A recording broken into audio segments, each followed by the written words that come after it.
بسم اللہ الرحمن الرحیم۔ حضرت عبداللہ بن عباس رضی اللہ عنہ سے روایت ہے، انہوں نے فرمایا، ابو سفیان بن حرب رضی اللہ عنہ نے ان سے بیان کیا کہ ہرقل شاہ روم نے انہیں قریش کی ایک جماعت سمیت بلوایا۔ یہ جماعت صلح حدیبیہ کے تحت رسول اللہ صلی اللہ علیہ وسلم، ابو سفیان اور کفار قریش کے درمیان طے شدہ عرصہ امن میں ملک شام بغرض تجارت گئی ہوئی تھی۔ یہ لوگ ایلیا یعنی بیت المقدس میں ان کے پاس حاضر ہو گئے۔ ہرقل نے انہیں اپنے دربار میں بلایا۔ اس وقت اس کے ارد گرد روم کے رئیس بیٹھے ہوئے تھے۔ پھر اس نے ان کو اپنے ترجمان کو بلا کر کہا، یہ شخص جو اپنے آپ کو نبی سمجھتا ہے، تم میں سے کون اس کا قریبی رشتہ دار ہے؟ ابو سفیان نے کہا، میں اس کا سب سے زیادہ قریب النسب ہوں۔ تب ہرقل نے کہا، اسے میرے قریب کر دو اور اس کے ساتھیوں کو بھی قریب کر کے اس کے پیچھے پشت بٹھاؤ۔ اس کے بعد ہرقل نے اپنے ترجمان سے کہا، ان سے کہو کہ میں اس شخص سے اس آدمی یعنی نبی صلی اللہ علیہ وسلم کے متعلق سوال کروں گا۔ اگر یہ غلط بیانی کرے تو تم لوگوں نے اسے جھٹلا دینا ہے۔ ابو سفیان رضی اللہ عنہ کہتے ہیں، اللہ کی قسم، اگر جھوٹ بولنے کی بدنامی کا خوف نہ ہوتا تو میں آپ کے متعلق یقیناً جھوٹ بولتا۔ ابو سفیان رضی اللہ عنہ کہتے ہیں، اس کے بعد پہلا سوال جو ہرقل نے مجھ سے آپ کے بارے میں کیا یہ تھا کہ تم لوگوں میں اس کا نسب کیسا ہے؟ میں نے کہا، وہ ہم میں اونچے نسب والا ہے۔ پھر کہنے لگا، اچھا، تو کیا یہ بات اس سے پہلے بھی تم میں سے کسی نے کبھی کہی تھی؟ میں نے کہا، نہیں۔ کہنے لگا، اچھا، اس کے بزرگوں میں سے کوئی بادشاہ گزرا ہے؟ میں نے کہا، نہیں۔ کہنے لگا، اچھا یہ بتاؤ کہ بڑے لوگوں نے اس کی پیروی کی ہے یا غریبوں نے؟ میں نے کہا، بلکہ کمزوروں نے۔ کہنے لگا، اس کے پیروکار دن بدن بڑھ رہے ہیں یا کم ہو رہے ہیں؟ میں نے کہا، ان کی تعداد میں اضافہ ہو رہا ہے۔ کہنے لگا، اس دین میں داخل ہونے کے بعد کوئی شخص اس دین سے برگشتہ ہو کر مرتد بھی ہو جاتا ہے؟ میں نے کہا، نہیں۔ کہنے لگا، اس نے جو بات کہی ہے، کیا اس دعوی نبوت سے پہلے تم لوگ اسے جھوٹ سے متہم کرتے تھے؟ میں نے کہا، نہیں۔ کہنے لگا، کیا وہ بدعہدی کرتا ہے؟ میں نے کہا، نہیں، البتہ ہم لوگ اس وقت اس کے ساتھ صلح کی ایک مدت گزار رہے ہیں، نامعلوم اس میں وہ کیا کرے گا۔ ابو سفیان کہتے ہیں، اس فکرے کے سوا مجھے کہیں اپنی طرف سے بات داخل کرنے کا موقع نہیں ملا۔ کہنے لگا، کیا تم لوگوں نے اس سے جنگ لڑی ہے؟ میں نے کہا، جی ہاں۔ اس نے کہا، پھر تمہاری اور اس کی جنگ کیسی رہی؟ میں نے کہا،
تم میں سے کسی نے کہی تھی؟ تم نے بتلایا کہ نہیں۔ میں کہتا ہوں اگر یہ بات اس سے پہلے کسی اور نے کہی ہوتی تو میں کہتا یہ شخص ایک ایسی بات کی نقالی کر رہا ہے جو اس سے پہلے بھی کہی جا چکی ہے۔ اور میں نے تم سے دریافت کیا اس کے بزرگوں میں کوئی بادشاہ گزرا ہے تو تم نے بتلایا کہ نہیں۔ میں کہتا ہوں اگر اس کے بزرگوں میں سے کوئی بادشاہ گزرا ہوتا تو میں کہتا یہ شخص اپنے باپ کی بادشاہت کا طالب ہے۔ اور میں نے تم سے دریافت کیا کہ جو بات اس نے کہی ہے اس دعوی نبوت سے پہلے تم نے کبھی اس پر جھوٹ بولنے کا الزام عائد کیا ہے تو تم نے بتلایا کہ نہیں۔ اور میں اچھی طرح جانتا ہوں کہ ایسا نہیں ہو سکتا کہ وہ لوگوں پر جھوٹ باندھنے سے تو پرہیز کرے لیکن اللہ پر جھوٹ بولے۔ میں نے تم سے یہ بھی دریافت کیا کہ بڑے لوگ اس کی پیروی کر رہے ہیں یا کمزور تو تم نے بتلایا کہ ناتواں لوگوں نے اس کی پیروی کی ہے اور حقیقت یہی ہے کہ اس قسم کے لوگ ہی پیغمبروں کے پیروکار ہوتے ہیں۔ میں نے تم سے پوچھا وہ بڑھ رہے ہیں یا کم ہو رہے ہیں تو تم نے بتلایا ان کی تعداد میں مسلسل اضافہ ہو رہا ہے۔ در حقیقت ایمان کا یہی حال ہوتا ہے تاکہ وہ پایہ تکمیل تک پہنچ جاتا ہے۔ پھر میں نے تم سے پوچھا کیا اس دین میں داخل ہونے کے بعد کوئی شخص متنفر ہو کر مرتد بھی ہو جاتا ہے تو تم نے بتلایا کہ نہیں۔ اور ایمان کا یہی حال ہوتا ہے کہ اس کی بشاشت خوشی جب دل میں سما جاتی ہے تو پھر نکلتی نہیں۔ اور میں نے تم سے دریافت کیا کیا وہ عہد شکنی کرتا ہے تو تم نے بتلایا کہ نہیں۔ اور رسول ایسے ہی ہوتے ہیں وہ دھوکہ نہیں کرتے۔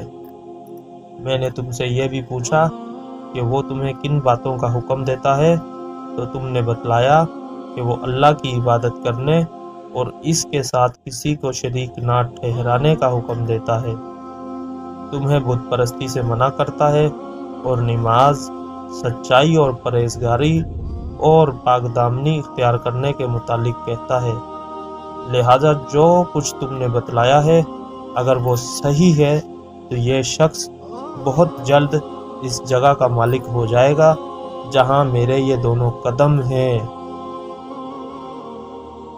میں جانتا تھا کہ یہ نبی آنے والا ہے لیکن میرا یہ خیال نہ تھا کہ وہ تم میں سے ہوگا۔ اگر مجھے یقین ہوتا کہ میں اس کے پاس پہنچ سکوں گا تو اس سے ملاقات کی زحمت ضرور اٹھاتا، اور اگر میں اس کے پاس مدینے میں ہوتا تو ضرور اس کے پاؤں دھوتا۔ اس کے بعد ہرقل نے رسول اکرم صلی اللہ علیہ وسلم کا وہ خط منگوایا جو آپ نے دحیہ کلبی رضی اللہ عنہ کے ذریعے سے حاکم بصرہ کے پاس بھیجا تھا، اور اس نے وہ خط ہرقل کو پہنچا دیا تھا۔ ہرقل نے اسے پڑھا۔ اس میں لکھا تھا، شروع اللہ کے نام سے جو بہت مہربان نہایت رحم کرنے والا ہے۔ اللہ کے بندے اور اس کے رسول محمد صلی اللہ علیہ وسلم کی طرف سے ہرقل عظیم شاہ روم کے نام، اس شخص پر سلام جو ہدایت کی پیروی کرے۔ اس کے بعد تجھے کلمہ اسلام لا الہ الا اللہ محمد رسول اللہ کی دعوت دیتا ہوں۔ مسلمان ہو جا تو محفوظ رہے گا، اللہ تعالیٰ تجھے دوہرا اجر دے گا۔ اگر تو یہ بات نہ مانے تو تیری رعایا کا گناہ بھی تجھ ہی پر ہوگا۔ اور اے اہل کتاب، ایک ایسی بات کی طرف آ جاؤ جو ہمارے اور تمہارے درمیان یکساں ہیں، ہم اللہ کے سوا کسی اور کی عبادت نہ کریں اور اس کے ساتھ کسی چیز کو شریک نہ ٹھہرائیں، اور ہم میں سے کوئی اللہ کے سوا ایک دوسرے کو اپنا کارساز نہ سمجھے۔ چنانچہ یہ لوگ اعراض کریں تو صاف کہہ دو کہ گواہ رہو ہم تو فرما بردار ہیں۔ ابو سفیان رضی اللہ تعالیٰ عنہ نے کہا جب ہرقل جو کہنا چاہتا تھا کہہ چکا اور خط پڑھ کر فارغ ہوا تو وہاں آوازیں بلند ہوئی اور بہت شور مچا اور ہم باہر نکال دیے گئے۔ میں نے باہر آ کر اپنے ساتھیوں سے کہا ابو کبشہ کے اس سے تو رومیوں کا بادشاہ بھی ڈرتا ہے۔ اس روز کے بعد مجھے برابر یقین رہا کہ اس رسول کا دین غالب آ کر رہے گا، یہاں تک کہ اللہ تعالیٰ نے میرے اندر اسلام جاں کر دیا۔ ابن ناطور جو ایلیا کا گورنر، ہرقل کا صاحب اور شام کے عیسائیوں کا پادری تھا، بیان کرتا ہے کہ ہرقل جب ایلیا یعنی بیت المقدس آیا تو ایک روز صبح کے وقت رنجیدہ خاطر بیدار ہوا۔ اس کے کچھ مصاحب کہنے لگے ہم دیکھتے ہیں کہ آپ کی طبیعت کچھ بجھی بجھی ہے۔ ابن ناطور نے کہا ہرقل ماہر نجومی اور ستارہ شناس تھا۔ جب لوگوں نے اس سے پوچھا تو کہنے لگا میں نے آج رات تاروں پر ایک نگاہ ڈالی تو دیکھتا ہوں کہ ختنہ کرنے والوں کے بادشاہ کا ظہور ہو چکا ہے۔ بتاؤ ان دنوں کون لوگ ختنہ کرتے ہیں؟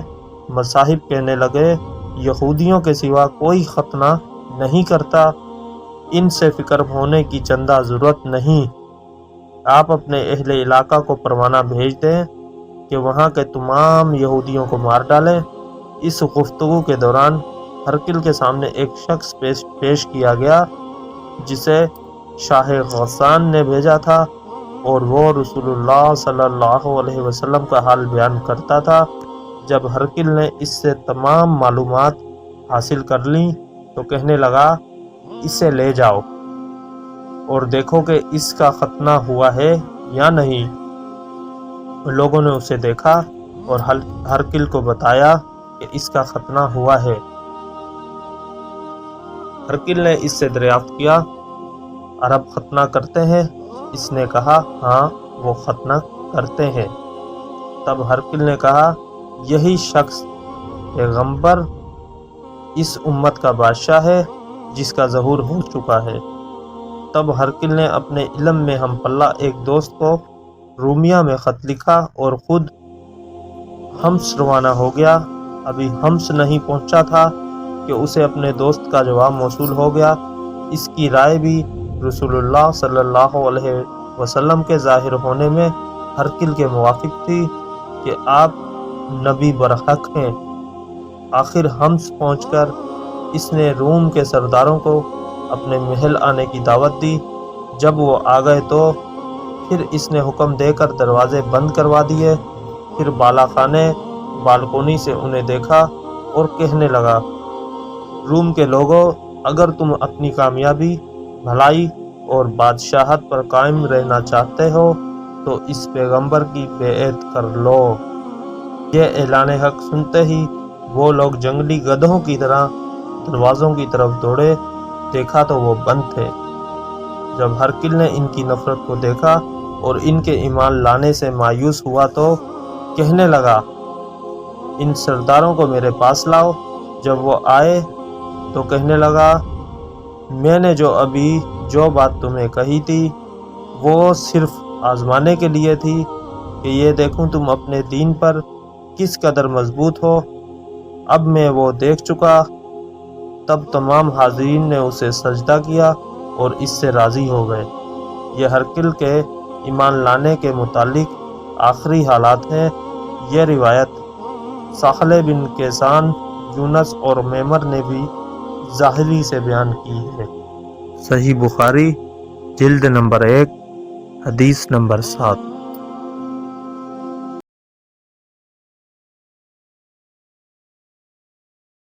Subscribe for more content.